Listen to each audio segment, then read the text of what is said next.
to our review of 10 Cloverfield Lane. Robert, what is this movie about? 10 Cloverfield Lane is a spin-off of the film Cloverfield that came out a while ago, and it's about a girl who gets in a car accident, and then she wakes up in an underground room where one man keeps on coming to her room and giving her food, and she's just confused on what's going on. I'm not going to go beyond that because I don't want to spoil this movie. Yeah, and you can't really say anything about it. Yeah, spoiling anything. Because they kept it so secretive. And let me say, this movie's great. I think it's probably going to end up in my top 10 of the year.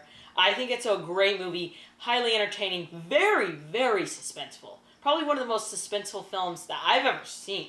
It's just, you're on the edge for almost every scene. You're on the edge of your seat. There's barely a dull scene in this movie. Because you're constantly on the edge of your seat, like, oh my god, what's going to happen? Oh my god. It's so well made. Connor, what did you think? Okay, this is my third favorite film of all time. Wow. Wow. The only things that beat it for me are The Sixth Sense and E.T. the Extraterrestrial. I'm sorry, but I loved this movie. Oh my god, the score. This will at least get nominated for Best Score. If it doesn't, wow. Yeah. The opening scene. Fantastic. Is so amazingly done. Like, as you said, she gets in a car crash and and the car is speeding across the road, and then it goes 10 Cloverfield Lane. Yeah. And then it cuts to her speeding across the road, and it's like produced by J.J. Abrams. And they keep on doing that, but it's amazingly done. I agree. The acting, especially from John Goodman. Wow. Holy crap. If this came out later in the year, he would be getting supporting actor talk, because he would, oh my god. Wow. I mean, he's usually the nice guy. This is such a transition for him. And he's fantastic. Like, wow. Just great. He's fantastic. Yeah. Yeah, it was also really funny at parts. Like, the third character was really funny.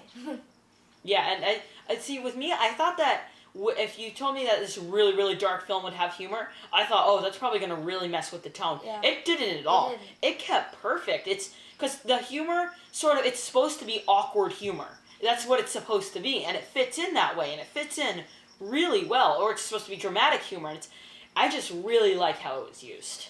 Yes. It is terrifying and suspenseful. Oh my god.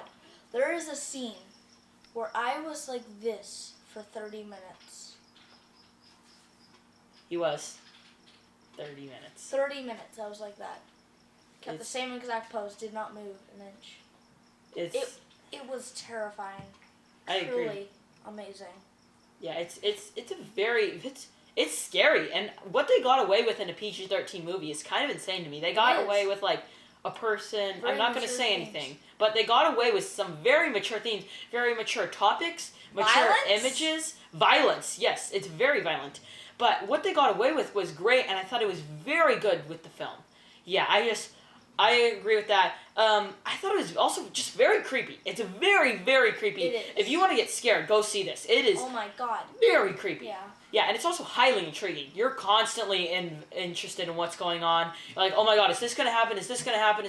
You have no idea. It could take two pathways. I think the directing's great. I'm forgetting the director's name now, but he did a great job just keeping... Because this film, very thin plot. It's not, like, super deep in plot. It's not like things are constantly happening that are, like, super rich and deep in plot. But he does a very good job at making the plot seem thick, even though it's not very thick.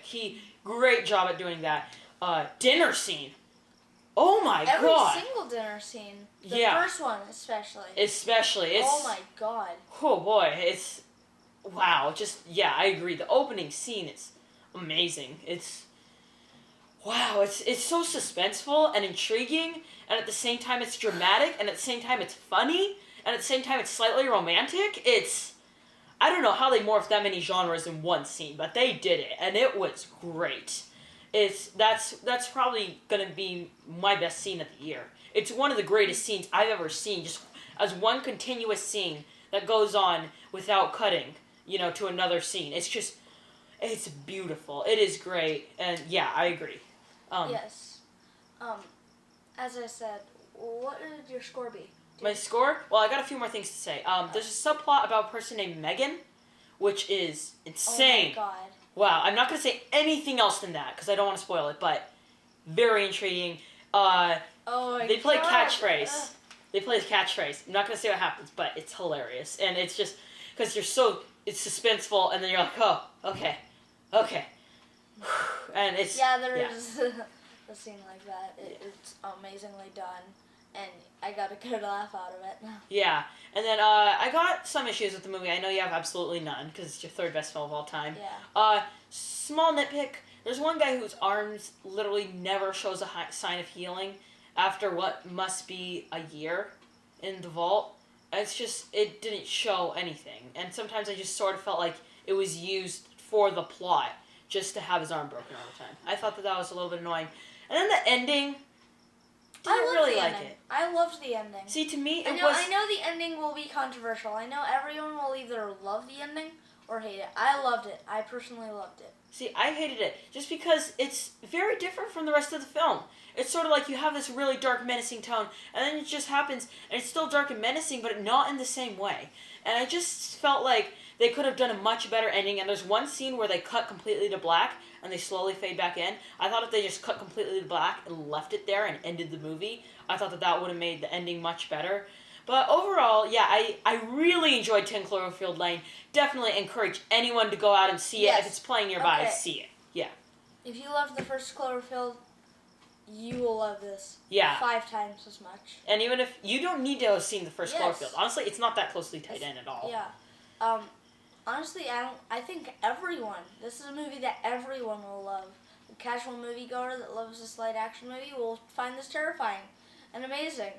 And, like, someone who likes really smart films will love it because it's really smart. Yeah. And, yeah, everyone, I encourage you to go see this movie. Yeah, I agree. 10 Cloverfield Lane is great. My score would be an 8.5 out of 10.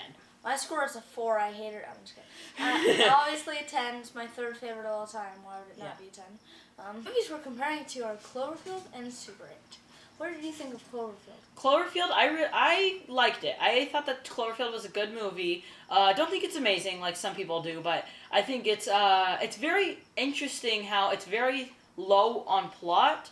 But I was never really bored with it. I never had a moment where I'm like... I never was bored with it. Yeah, there's never a moment where you're like, oh my god, this movie's... But, yeah, and then I didn't necessarily feel like it was boring. And then, I gotta say, there was barely a score, if there even was a score, but it was used really well, that there was barely a score. And I gotta say, that's some of the best use of non-score that I've ever seen, because usually, even with Bridge of Spies, I just find it really annoying when you don't use score in a movie, because score is meant to be there when people aren't talking, and score is meant to be there to add dramatic tension. Partially, I found it lacking in Secret in Their Eyes, Bridge of Spies, but, well, that rhymed. But I thought that this film just really felt natural not having a score. Connor, what did you think about this movie? I find this to be kind of mediocre. Mediocre. I feel it really is not substance-filled. Like, there's very little substance. Like, there's a first party scene, and then there's kind of a story. Most of the movie is just, I need to rescue this girl. I need to rescue this girl. No, I'm gonna die, but I need to rescue this girl. That's the entire movie. It really is. It is really entertaining, but as I said, it's not really substance filled. Yeah. There are other movies you can see. And I gotta be honest. You can only see so many movies. I gotta be honest. It's not very memorable. It isn't. I probably won't see this again. It doesn't have high rewatchability, but unless someone brings it up saying, "Hey, you want to watch Cloverfield?" It's like, you haven't watched it, fine. You can if you want. Yeah, that kind of thing. But overall, I think Cloverfield is a good movie. I give it a 6.5. I give it a 6 out of 10. 6 out of 10. All right. And the other movie that we're comparing it to is Super 8. And Super 8 is a very interesting movie, directed by Steven Spielberg. Sometimes... It's not directed by Steven Spielberg. Oh, sorry. It's directed by... I think it's written and directed by J.J. Abrams. Yes. It's produced by Steven Spielberg. It's got the Amblin Entertainment Studio. And I think that it's a very, very entertaining movie. I think that it's got some really entertaining points, and it's very dramatic. It's very sad, and what I really liked about it is that it's just... They treated kids with respect. I hate it when movies are like, oh, kids are stupid, so they're just gonna like care just about stupid things. They're not gonna care about first world problems. They're just gonna care about da. And I hate it when movies do that. But this movie did it so well. They treated kids with respect. They treated them like adults. It was great. Main issue with this movie, it feels like two different movies almost. There's one scene where it'll be a movie about friends making a movie that ends up sort of hurting their friendship, and then it'll be an alien movie. And sometimes it's just, it doesn't feel natural that way. And I got annoyed with that. What did you think of Super 8? I mostly agree with almost everything you said. The only thing that I have to say is it's kind of boring. You find it kind of boring? I found it kind of boring. Really? Like, I was really engaged up until after the train crashed. Really? And I was like semi-engaged, but it had me, but it should have kept on going in that way. Yeah. Right after the train crash, and they're talking about it, it kind of lost me then. Interesting, yeah. It was a little hard to do that, but honestly, I thought that it stayed entertaining. I wasn't really that bored, so I give Super 8 an 8. Super 8 and 8. Super 8 and 8. I give Super 8 a 6.2. 6.2. All right, and that was our review of 10 Cloverfield Lane. I'm Robert Burke. And I'm Connor Gilbert. And this has been the Clever Critics. Goodbye.